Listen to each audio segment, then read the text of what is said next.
Hello and welcome to another episode of the BSN Sports Podcast. Today is Thursday, September 8th. Hope everybody's having a good day so far and had a good rest of their day yesterday. It is, in fact, Thursday, September 8th here today. The day is here. It is upon us. Football is back. Tonight, Bills-Rams, SoFi Stadium, Los Angeles, California.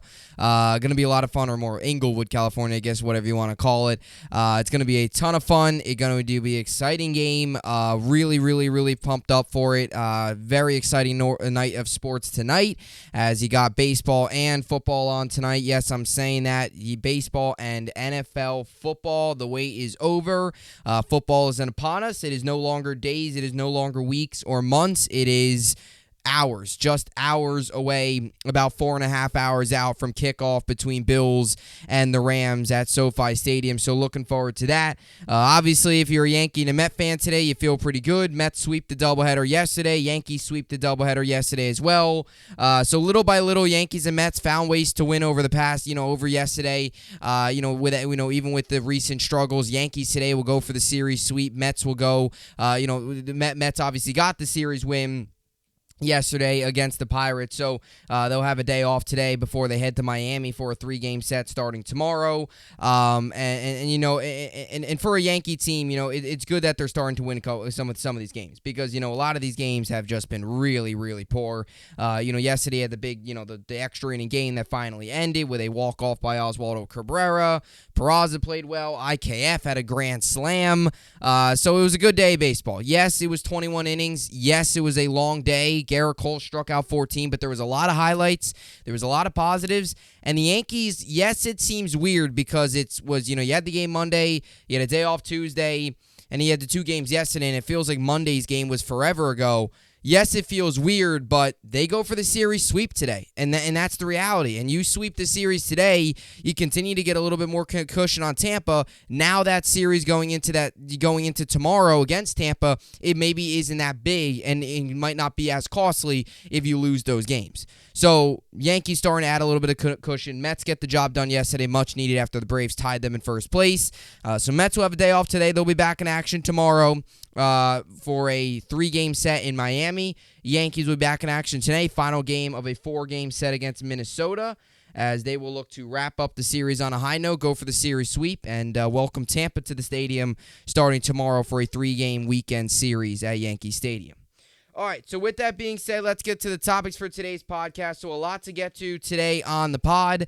Football again. Did football yesterday. I'm going to talk more football today.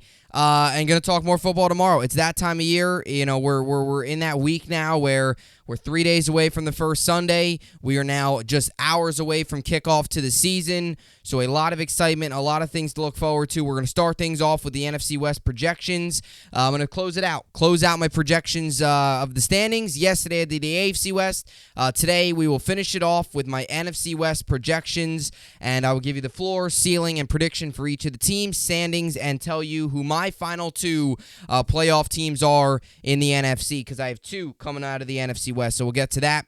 We'll also get to my NFL Power Rankings. Every year I do this, I'll give you my top 10 teams, and we'll see how it goes. Top 10, give you my number 1, give you my number 10, everywhere in between. We'll get to that, and we'll finish things off with the New York Sports Update. We'll also get into preview a little bit of the Bills-Rams, and we'll also get to some fantasy football advice for tonight, because there's a lot of guys going tonight. Diggs, Allen, Stafford, Gabe Davis, Akers, Singletary. There's a lot of guys that are rostered across the league tonight that a lot of teams are going to have. So who to start, who not to start, and I'll get into it all later on to close things out. And again, Yankees Twins tonight. Don't forget about that. Nasty Nestor looks like he'll make his return off the IL.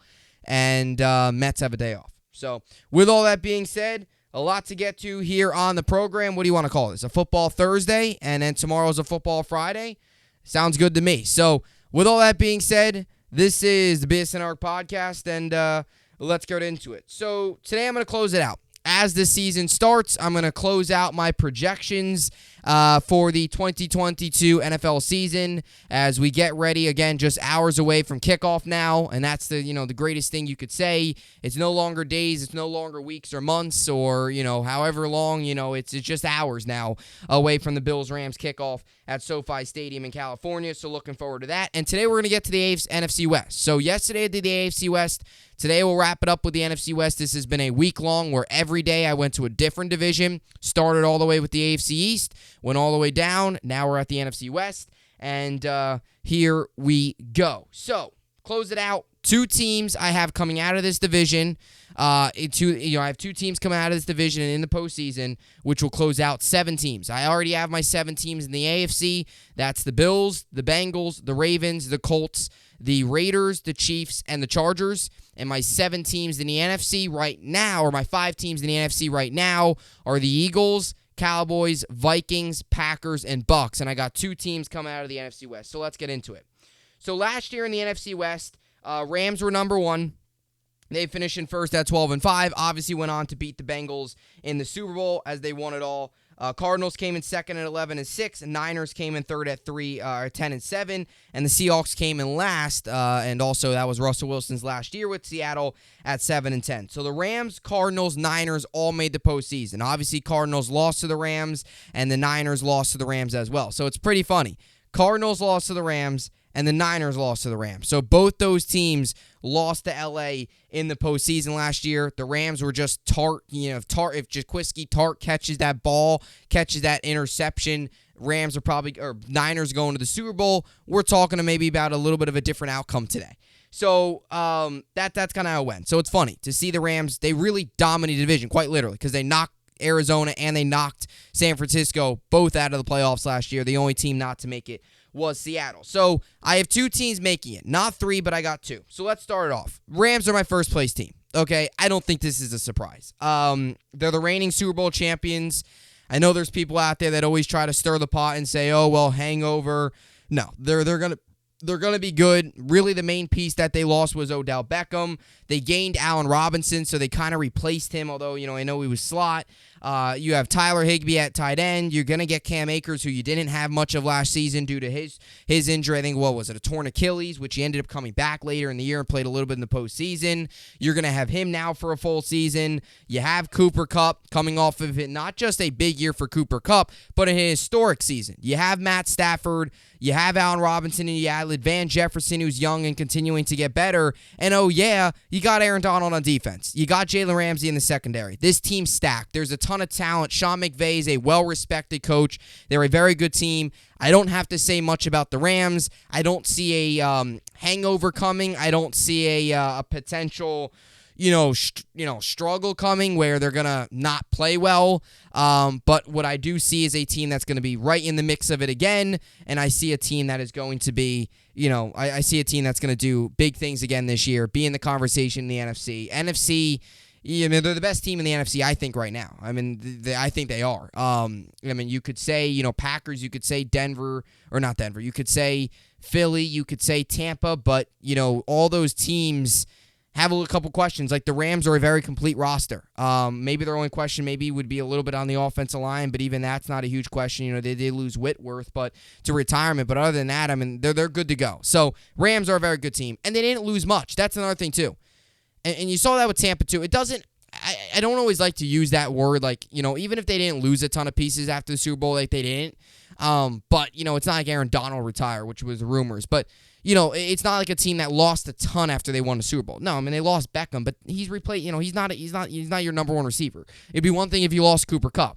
You did lose Robert Woods. He didn't play last year. He didn't play much last year at all. So they're a very talented team. They're a very good team. There's a reason why they have one of the better odds out there. Again, to repeat, Rams finishing first. I have their floor at 7-10. Look, the reason I have their floor at 7-10 is because their schedule is tough.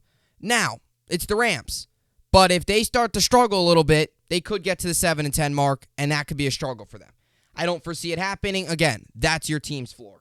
Ceiling, I have at 14-3. I don't think this is much of a surprise. They went 12-5 last year, and again, I have them going 12-5 this year. I could maybe see it at 11-6, but I'm going to roll with 12-5. I think there's a couple games that are toss-ups. Again, coaching, quarterback could play an advantage.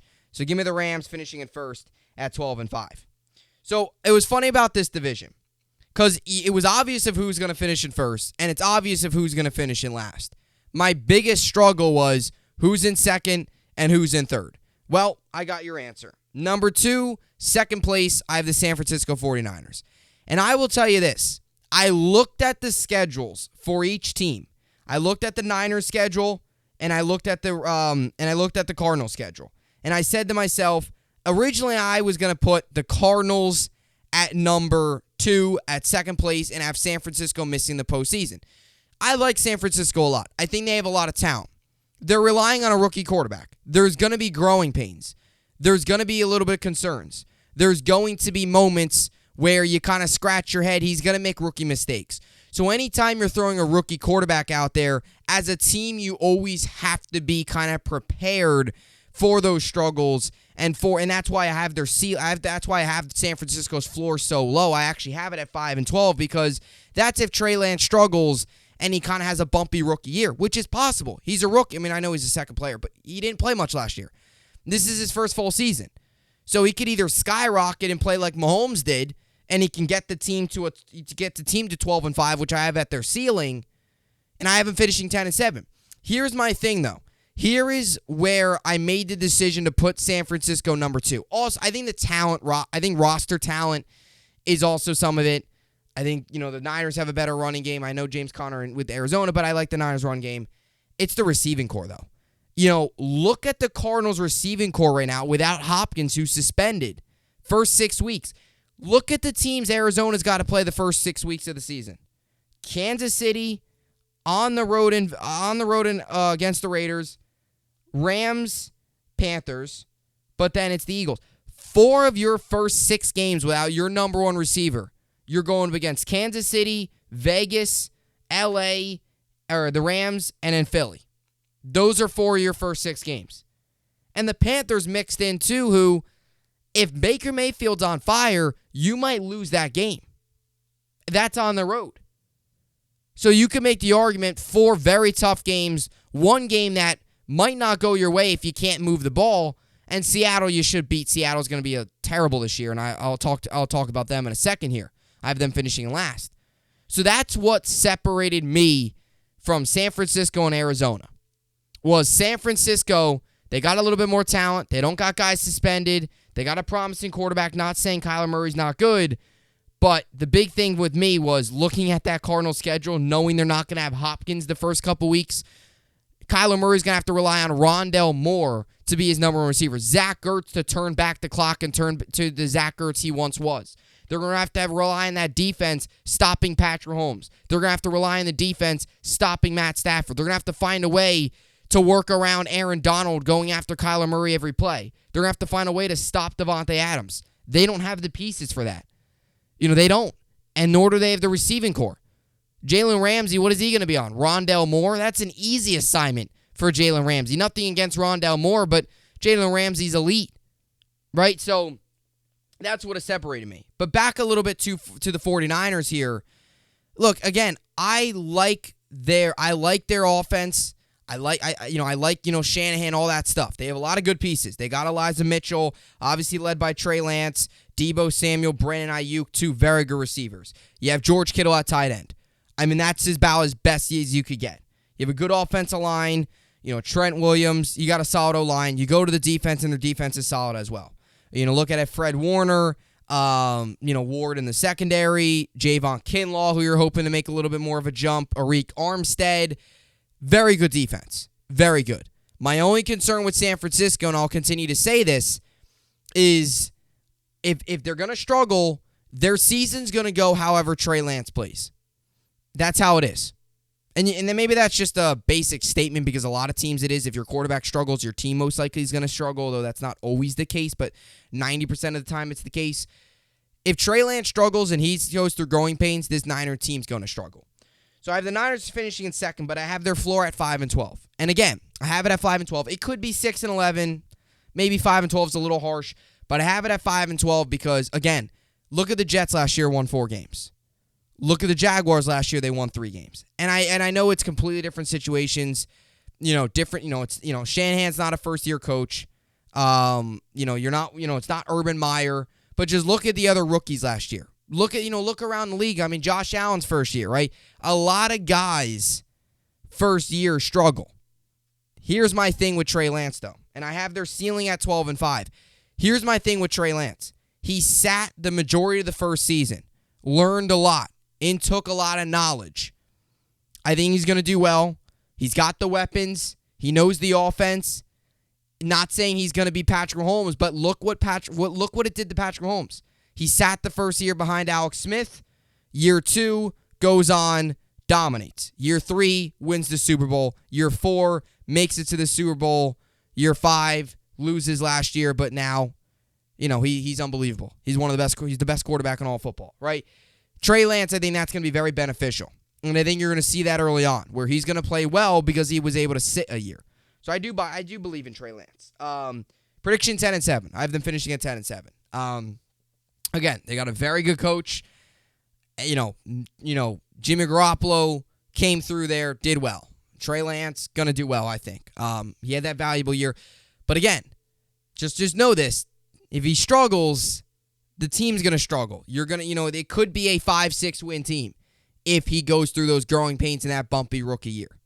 That's how I see it. So Niners 10-7, but their floor could be much lower depending on how things go. Now their ceiling could be max.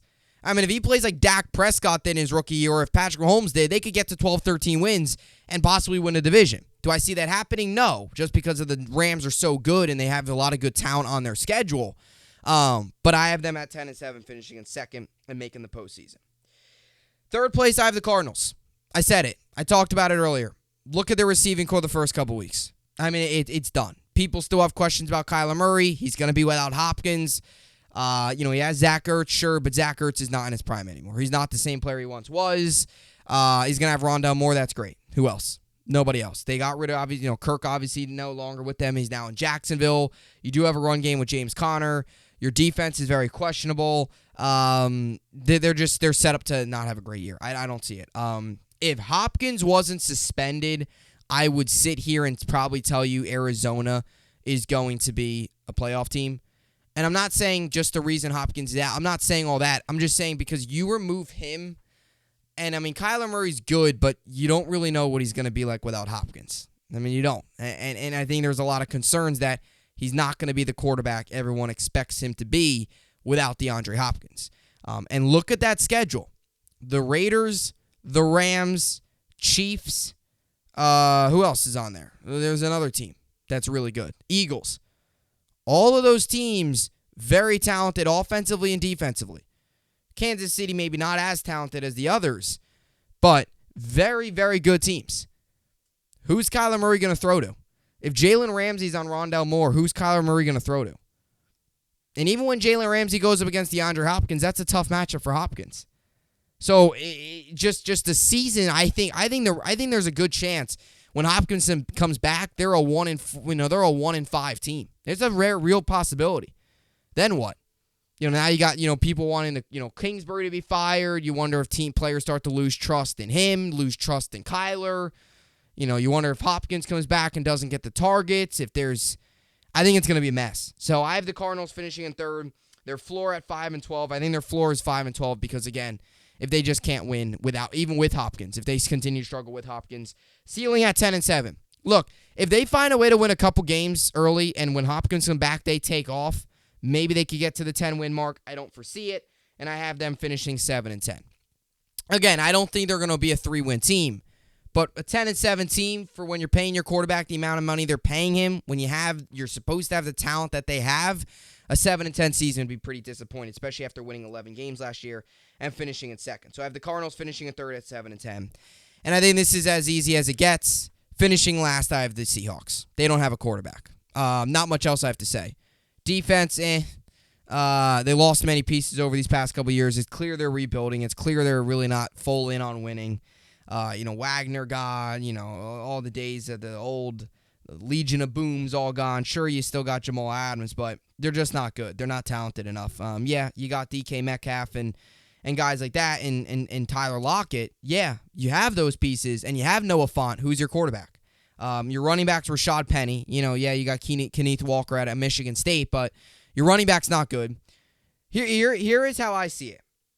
The offense is, you have Quandre Diggs and Jamal Adams in the secondary. Other than that, your defense isn't great. Shelby Harris is in. Other than that, your defense is really bad. It's been really bad. Seahawks have been very bad on defensively. Defense isn't good. Okay? Your quarterback's not good. Your running back's not good. Your receivers, you have 2 good receivers, and you have a good tight end, and your offensive line, Charles Cross, there's some pieces there. You don't have a quarterback. If Geno Smith struggles, Drew Lock is up. They don't have a quarterback, and they don't have depth either behind Geno Smith just in case if he does start to struggle. It's not like there's a rookie sitting behind Geno, and if Geno starts to struggle, they bring in the rookie. Maybe they infuse a little bit of juice. They don't have that. Yes, they have DK Metcalf. Yes, they have Tyler Lockett, but they don't have a quarterback. So I have Seattle being really bad this year. Their floor at 30-14. Their ceiling at 6-11. It could be 5-12, and they're not going to win many games this year. They're not. Maybe they go on the road and upset a team or something like that. They're 6-11, and I have their prediction. I have them hitting their floor. I have them as a 3-win team. Look at their schedule. I'll go through their schedule. Denver, not a win. You're not beating San Francisco. Okay, you'll probably find a way to beat either Atlanta or Detroit. You'll probably find a way. I don't know if you'll beat both those teams, but you'll probably beat one of them. New Orleans on the road, not beating them. You're not beating Arizona. Again, you're not going to. I know what I said about Arizona, but you're not going to. You're not beating the Chargers. Giants, probably not. Not going to beat the Cardinals again, especially on the road, and at that point, they're going to have D-Hop back. You're not beating Tampa. Raiders, Rams, Carolina. No, Carolina's got a better quarterback than you. Baker Mayfield's better. San Francisco, Kansas City, the Jets, and the Rams. Where do you see wins there? There's not many. Look at every week they're going to have a disadvantage at quarterback. The only week where they might have an advantage at quarterback is week 2 and week 3, where they'll play Marcus Mariota and Jared Goff. Even Daniel Jones, I would say, is better, and not I would say, I know he's better than Geno Smith. You can make the argument Jared Goff is better than Geno Smith. The only guy that they might have the quarterback advantage on in this season during a week is Marcus Mariota. And however, that is week 3. So maybe they'll pick up a win early on because Mariota's bad. Really bad. Is Geno Smith that bad? I don't know. I could make the argument Jared Goff's better. And I could also make the argument that just the Lions overall as a team seem to be a little bit more fundamentally sound, better defense, more buy-in with the coach. Not saying Pete Carroll's bad. Not saying Dan Campbell's the greatest coach. But look, here's the thing. They showed last year, the Lions showed last year they can find ways to win without their quarterback. What have the Seahawks shown? Russell Wilson being hurt last year, maybe not playing at the highest, not playing his best football ever. They won 7 games, and they finished in last.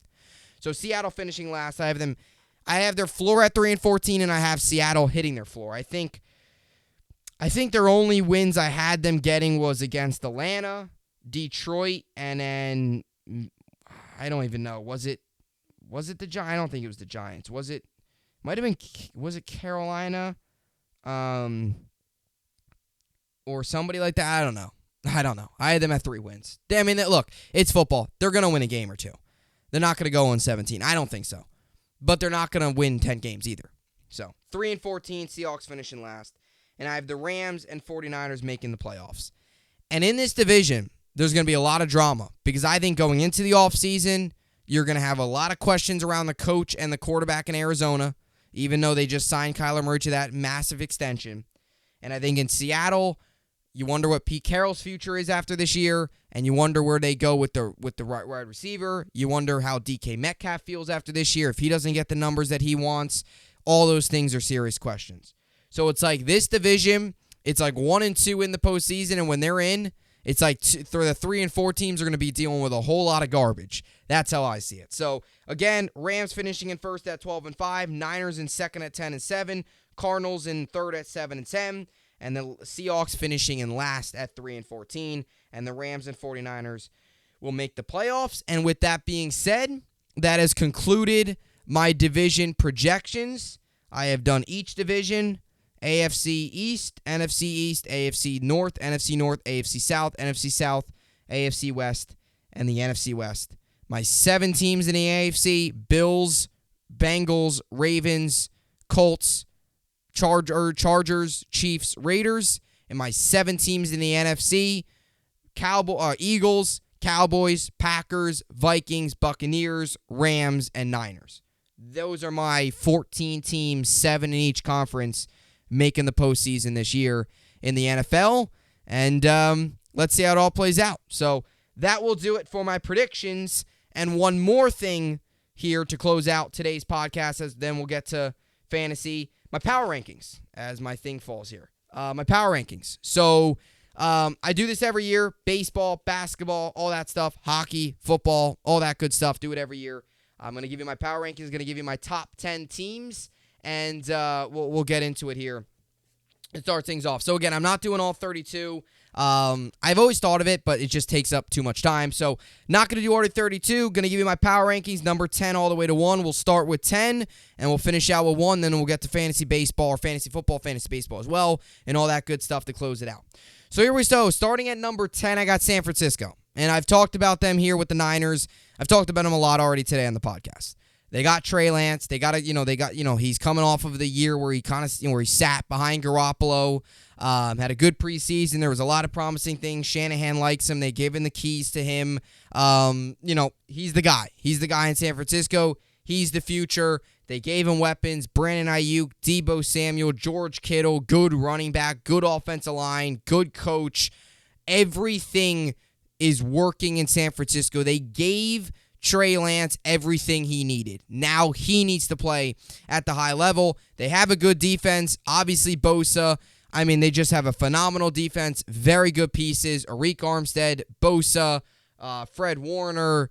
A lot of good pieces. So they're going to be a good team.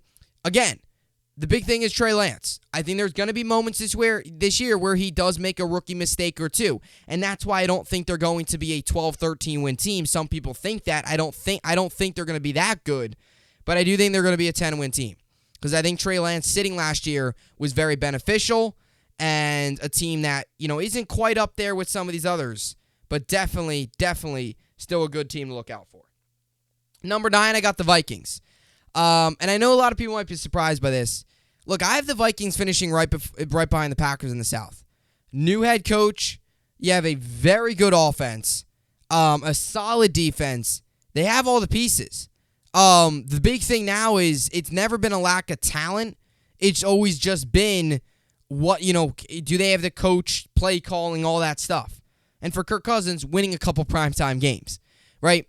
And now they have that. They have the coach. He's well respected around the locker room.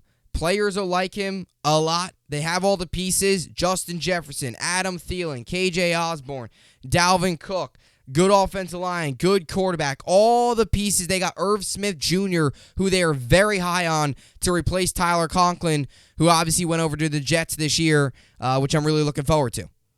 They have all the pieces, and now they got the coach. They have a solid defense. Obviously back Harrison Smith, all those pieces. They have a solid defense, have a very good offense. I think they're a little bit more talented than St. Louis, just in terms of a little bit deeper at receiver, a little bit deeper at running back, and they have a more experienced quarterback. So number 9, Minnesota Vikings. Number 8, I have Tampa Bay.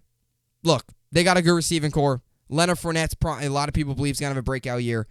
My biggest concern and what's holding me back from putting Tampa in front of some of the other teams I'm about to mention is their offensive line. It's a concern. And you can make the argument this is the worst offensive line Brady has played behind in his entire career. You can make that argument. And it's a valid argument to make. Jensen going down. You're having to kind of try to fill these holes. Brady retiring, unretiring. Again, and a new head coach in Bowles. So there are some questions, and I don't want to say concerns. I have them finishing at 12-5. I don't want to so much say concerns and, where it's going to blow up right in their face. But there is some room to be kind of not overly confident. New head coach, with the offensive line. There's definitely some questions. I do like Bowles a lot. I think he's going to do well there. But I do think there are some questions at other positions. But they got very good receiving core. Look, Chris Godwin, Mike Evans obviously headlining it. Julio Jones is a nice other piece. He's not the player he once was, but still a solid piece. Leonard Fournette, all that stuff. They got the pieces. And Tom Brady's your quarterback. You're going to be in contention anytime Tom Brady's playing at a high level. So number 8, Tampa. Number 7, I have the Philadelphia Eagles. I like the Eagles a lot this year. I really do. Jalen Hurts, I know some people still don't believe in him. I've bought into Jalen Hurts. I really like him. I think he's got a very good future. And I mentioned this a lot with a lot of these teams, with a lot of these teams out there. The Eagles, I truly believe, are a team where they are, the Eagles are one of those teams where I truly, truly, truly believe got better this offseason. They truly got better, right? And that's how I see it. When I see these teams, the Eagles are one of those teams that got better. And I will tell you, Dallas is not in my top 10. I would probably say they're at right on the outside at 11 or 12. And I do have them a playoff team, but I like the Eagles a lot more than Dallas. I do. And I think and that's why I have the Eagles winning the NFC East. I talked about that on my show on Wednesday of last week. When, the Eagles this offseason truly got better. And your quarterback's only going to get better. Miles Sanders is good to go. Dallas Goedert's put together a very good camp. Devontae Smith can only get better. You got a solid offensive line. You add A.J. Brown to the mix. You have a solid defense. Nick Sirianni, who, by the way, very unique way of coaching. It works, though. Philly, a lot of potential. This Eagles team has a lot of potential to be a sleeper and kind of a under-the-radar team going into the postseason as a possible team to make some noise. They really, really are because they have a ton of talent. They have a young quarterback that's only getting better, and they have a lot of young pieces. They're going to be good, and they're going to be good for a while. Number 7, Philadelphia Eagles. Number 6, I got the Green Bay Packers. Again, maybe this is a shock. A lot of people think they should be 2, they should be 3. They lost Devontae Adams in the offseason. That's a little bit of a concern to me. I still like their running game. A.J. Dillon, Aaron Jones, very good. Allen Lazard's obviously one of the main focuses now. The big key for this Packers team, I think, is how does Robert Tonyan play this year? Because he really struggled last year.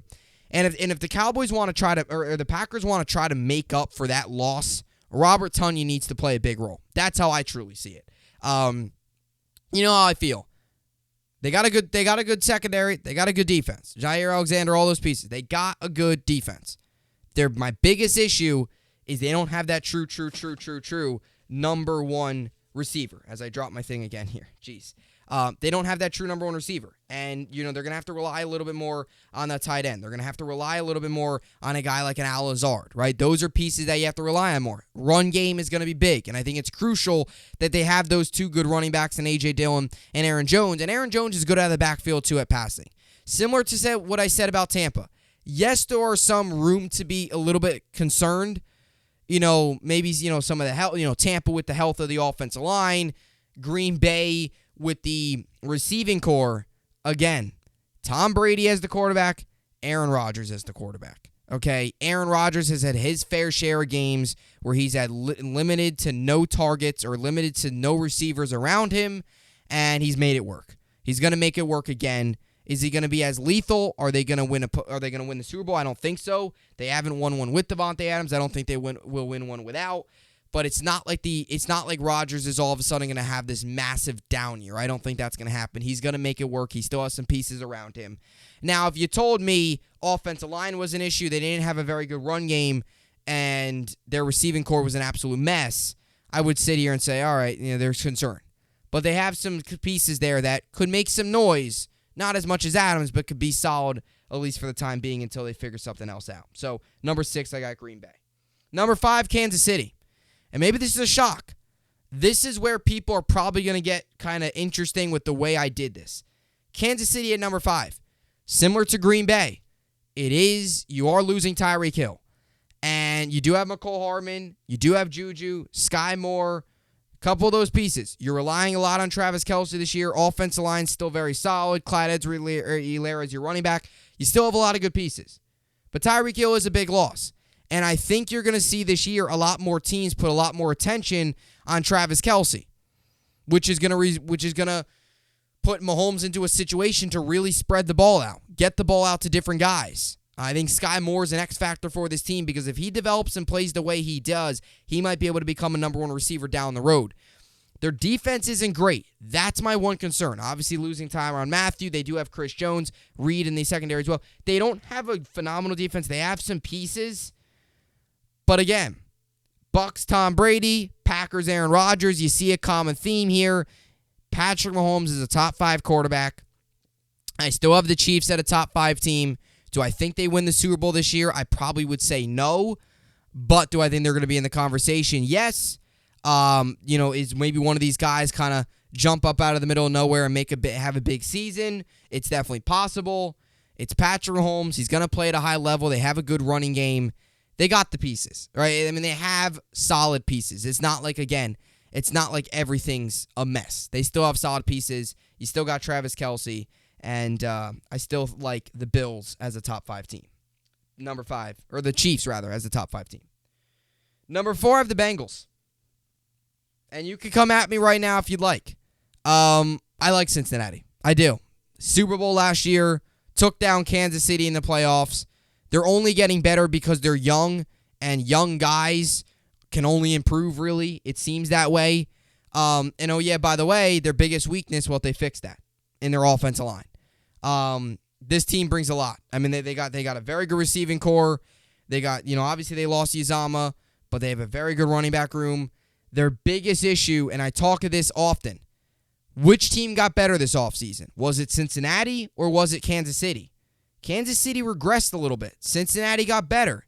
They brought in an offensive line. They brought in the right pieces so Joe Burrow's not running for his life every other play.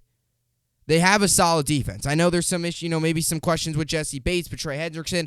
You still have some pieces on that defensive side of the ball that a lot of people really like, that the team really likes. Zach Taylor obviously showed last year that he can coach a little bit. And oh yeah, you got Joe Burrow, who was phenomenal last season and one of the better quarterbacks out there. So they're a very good team, very talented. And I look at this, why I think they're in front of Kansas City is, again, number 1, I have them winning the AFC North. I don't have Kansas City winning the AFC West. But number 2, who got better like I mentioned? Cincinnati got better. Kansas City took a little step back. Cincinnati improved, and it was their biggest weakness, offensive line. Number 4, Cincinnati Bengals. Number 3, I have the Los Angeles Chargers. Again, you could call me crazy. I love this Chargers team. I really do. I mean, you look at this roster, there really isn't many holes. They added Khalil Mack. They have J.C. Jackson. You add that to Derwin James already, Joey Bosa. They got a solid defense. I mean, you look at their offense, and you got Justin Herbert, Austin Eckler, a good offensive line headlined by Rashawn Slater, Young, Keenan Allen, Mike Williams, Gerald Everett at the tight end position. I mean, this team's loaded. And again, what do I talk about? Their quarterbacks just like this. Their quarterbacks like this right now. Joe Burrow's like this. Jalen Hurts is like this. That's what makes these teams so big. That's why I have Philly at 7. That's why I have Cincy at 4. That's why I have the Chargers at 3.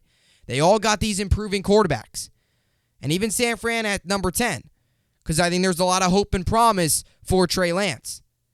But, I mean, I have LA winning. I have the Chargers winning the AFC West, right? I have them winning the AFC West. I have them going 13-4. I mean, this Charger team's going to be good. I mean, their one concern was their defense. And what did they do? They went out and got J.C. Jackson, went out and got Khalil Mack to add that to a group that already included Derwin James and Joey Bosa. And, oh, yeah, throw Asante Samuel in there as well as a young piece as well. They got pieces all over the place, and they got playmakers, and they got a good quarterback. I mean, they got everything a team needs. I mean, Chargers number 3. Number 2, I have the Rams, which would leave Buffalo at number 1. The reason I have the Rams at number 2, they're the Super Bowl defending champions, and I've always said this. You win the Super Bowl, you're going to open up the next year as a top 3 team. Their quarterback, their receivers, I think they have probably the second best defense in all football, maybe only behind Buffalo.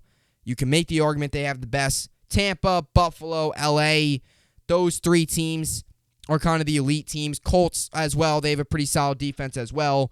Those are the teams that you look at, and you just look at and you look at their defense, and it's very good. Rams are a good team. They won the Super Bowl. Not much else I have to say. You know the talent on their roster. They got a lot of good pieces. And number one, I have the Bills. Again, this Bills team's phenomenal. I mean, Stephon Diggs, Josh Allen's, I think, he's probably him and Patrick Mahomes right now are the two best quarterbacks in all football. And, then you got Herbert, and then, you got a bunch of other guys as well. They're extremely talented. Isaiah McKenzie's having a good camp. You got a, nice running back room. Very good defense. There's a lot of pieces to be excited about with this Bills team. The biggest thing with this Bills team now is just finding a way to get over the hump. That's their biggest thing. Can they get over the hump, and make it to the playoffs? Or not make it to the playoffs, get to the Super Bowl. That's the big thing with them. I think they can. So, Buffalo, number 1. So, my power rankings, number 10, San Francisco 49ers, number 9, Vikings, number 8, Buccaneers, 7, Eagles, 6, Packers, 5, Chiefs, 4, Bengals, 3, Chargers, Rams, 2, and the Bills rounding out the list at number 1. And what makes tonight so exciting is I look over to the right, and yeah, Bills, Rams, my 1 and 2 on my power rankings, battle it out tonight, SoFi Stadium, and that's going to be exciting. So with that being said, let's get into the New York Sports Update here to finish things off here today on the podcast. We're going to start off with some baseball. You got Nationals, Cardinals right now, Cubs, Reds, Giants, Brewers all in session, or all in games. Phillies, Marlins tonight, Brewers, Giants, and the White Sox, A's. Twins, Yankees tonight. Yankees come into this game 83-54. Twins come into this game 68-67. Twins have Sonny Gray on the mound. He's 7-4 with a 3.10 ERA. And the Yankees got Nasty Nestor on the mound. He's 9-4 with a 2.68 ERA. Over-under set at 7. 7-5 Eastern MLB Network. And you can find it on Yes. And as for fantasy, or not fantasy, we'll get to that in a second. But as for football tonight, Bills, Rams, 8:20 Eastern, NBC, SoFi Stadium. Bills come into this game 2.5-point favorites. The over-under set at 52. This will be my first game pick of the year. Again, Van Jefferson looks like he's going to be out. By the way, 62% of people think Buffalo will win this game. Not crazy surprised by that. I have Buffalo. So my first game pick of the year. I'm going to give you my game picks. So last year, with my game picks, last year, with my game picks, 2021, I went 180 and 105. So that was last season. So the year prior, 2020, I went 189 and 90. And last year, I went 180 and 105. So decent year last year, very, solid year, 75 picks above 500. And this year, obviously, I open up with no wins, no losses, and my first game pick of the 2022 NFL season, I have the Bills over the Rams, 31-24, late touchdown by Buffalo, 31-21, late touchdown by Buffalo creates a little bit more separation. It's going to be about 24-21, late touchdown by Buffalo. Give me the Bills covering the 2.5 points, and I'll take the Bills 31-24. Or hold on a second. Bills covering the 31. Bills covering. And as for the over/under at 52, kind of have it as a push right now. I have it right at 52. So take the over, take the under. That's kind of up to you. Bills win 31-21. Give me the Bills as my first game pick of the season. Really like them. Really like them a lot. Gabe Davis, all those pieces, a lot of those guys. So that's my first pick of the season. And as for fantasy baseball, I'm currently winning in both leagues right now. 150-83 and I'm losing one league. 190-162. I've got Kyle Gibson on the mound. And Adam Wainwright, who is already on the mound. He's kind of got crushed today. And like I said, Gibson as well. By the way, DJ LeMahieu's going to the IL. So that's pretty unfortunate there for the Yankees. All right, so as for fantasy football, here we go. So I had 4 leagues. Last night I did one more draft. And in that league, this is my team. Rodgers, Cook, Montgomery, Keenan Allen, Jerry Jeudy, Darren Waller, Gabriel Davis, Eagles defense, Tyler Bass, Gibson, Boyd, Carter, Landry, Burks, McKissick, Hardman. That's my team. That was the bench I just read. So out of my 4 fantasy leagues, I only have 2 guys going tonight, and it's in the same league. I have Gabe Davis and Tyler Bass going tonight. And a lot of questions that I've gotten and a lot of stuff I've looked up is who to start. Is it Antonio Gibson or is it Gabe Davis as a flex? Because Gibson's going to start this week. I like either. Again, I think with Ramsey being on Diggs tonight, I think you're going to get some looks at Davis, I think, throughout the year, and I think that's what makes Davis so good, is that a lot of teams, their main focus is on Stephon Diggs, rightfully so, and that's going to give Davis a lot of opportunities this season to gut open. So, again, I like this Rams defense a lot. I'm not a huge fan of playing him tonight. I would not recommend playing either defense tonight. I really wouldn't. And if you're deciding between like a Josh Allen or a Matt Stafford, take Josh Allen. Unless if it's obviously a super flex league, take Allen. Cam Akers, Devin Singletary as like a flex option. I like Singletary a lot. I think earlier to start the year, I think Singletary's value is higher right now than it probably will be at the end of this year, because I think they're going to give him a lot more carries and they might start to spread the ball out a little bit more. And Cam Akers coming off the injury, his carries, first season back, all that stuff. I know he played a little bit last year, but he might spread the ball out a little bit more.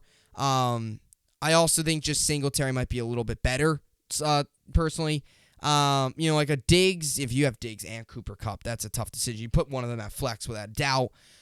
Just thinking some other possibilities. Tight ends, Knox, or a guy like Knox. You take Knox tonight. I would take Knox. If you're debating between Knox or like a Pat Freiermuth or somebody like that, take Knox. I like Knox a lot. Again, I think, Singletary, I'd start Singletary. I would. Now, if you're in a position where it's like Singletary, Gibson, you probably go Gibson. Just because Gibson's going to get a ton of carries, and you got to realize Wentz is not nearly as good as Allen. He's not going to throw the ball as much as Allen. So you're going to have that. Now, you could always go with the aspect of Singletary maybe in the passing game. I like Singletary a lot. In all my leagues, like I said, I only have two Bills players. In all my leagues, I have 3 guys going tonight. Two players, but in 3 leagues, I got them going. 4 leagues. I have some Bills player. I'm not playing Singletary in one of my leagues, and the reason I had that is because I have J.K. Dobbins playing, and I think he's slightly better. But again, I like Singletary. I think he's a good player. And Tyler Bass obviously has a kicker. Again, I think some people wonder, Stafford or a guy like a Dak Prescott. I'd take Dak. Again, this Bills defense is good. You have to realize that. Dak's going up against Week 1. He's going up against Tampa, but the Bills defense is pretty good. Dak's actually questionable. But it was definitely interesting. So, So those are kind of your big things. Again, tomorrow I'll really get into deep. I'm thinking about doing maybe like a start 'em sit 'em segment. Maybe do something like that. I'm still kind of deciding based off of some of the guys on my team, based off of some of the other people as well. But those are just some quick advice. Again, Singletary or Akers, I'd probably take Singletary. If you're in a situation like me, Gibson or a Gabe Davis, that's kind of a 50-50, because right now I fully don't know what I'm doing. I'm probably going to keep Gabe Davis out there, but do you want to use Gibson as well to the best of your ability before that running back room gets much, much more stronger once Robinson comes back, who obviously had the terrible incident?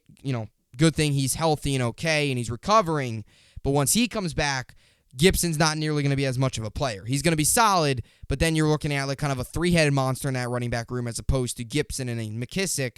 You're going to have Robinson, McKissick, and Gibson, and they're all going to play different roles. So do you utilize him now? It's definitely interesting. So I like to go to the positions. I like, Diggs, Gabe Davis, interesting. I know some deep 3 receiver, like 12-man leagues. If Gabe Davis is a 3-man receiver and you're tied and you're looking for a flex and it's like a Singletary or a guy like maybe a guy like a Pollard at your flex, I'd go Singletary probably, just for the first week. But I like Pollard a lot. So all those things. This is why I struggle sometimes with Thursday Night Football. I don't like that. And obviously Tyler Bass. I don't see why anybody would have 2 kickers on the roster, but if you do, that's a decision for you. I'm not going to dissect kickers. So if you got Tyler Bass or Matt Gay as well, enjoy that. That's the best thing you can have on a Thursday night game, a kicker. Get them, have them get like 9 points, get off to a good start. The last thing you want is to put in one of your receivers, have them get you like 4 points, and then forget about it. That's not what you want. So fantasy football should be exciting. Looking forward to it. I'm in 4 leagues, 6 fantasy leagues right now. 2 fantasy baseball leagues and 4 fantasy football leagues. So A lot of fantasy right now, a lot of it. So tonight, Bills, Rams, 8:20 Eastern, SoFi Stadium, Inglewood, California, NFL kickoff, pumped up. And then tomorrow will be my Football Friday podcast. I'll get you all my game picks, get you ready for Jets, Ravens, Jets, Ravens, and obviously Giants, Titans as well. We'll go in a little bit deeper with that. And football on tonight, and then as well as Sunday and more of that. So Football Friday tomorrow, and enjoy the game tonight. Go Yankees as well. Yankees, Twins. Don't let that get, I'm looking forward to that game. Nasty Nestor back on the mound. Had to wear the shirt today. Figured they won both games yesterday. Nasty Nestor's coming off the IL. Got to wear the shirt. Got to roll with that. So, exciting night right now in sports. And get used to this. Get used to every Monday, Thursday night, all these sports being on. And even Sunday night, baseball, football as well. Saturday's baseball and college football. So, get used to this. All this is going to be going on, especially when October comes. When you got October baseball, is going to get even more crazier. So, really looking forward to all of it. Super, super exciting time of year. So, with all that being said, that will do it. As always, I will see you all back here tomorrow. Hope you enjoyed it, and thanks for watching.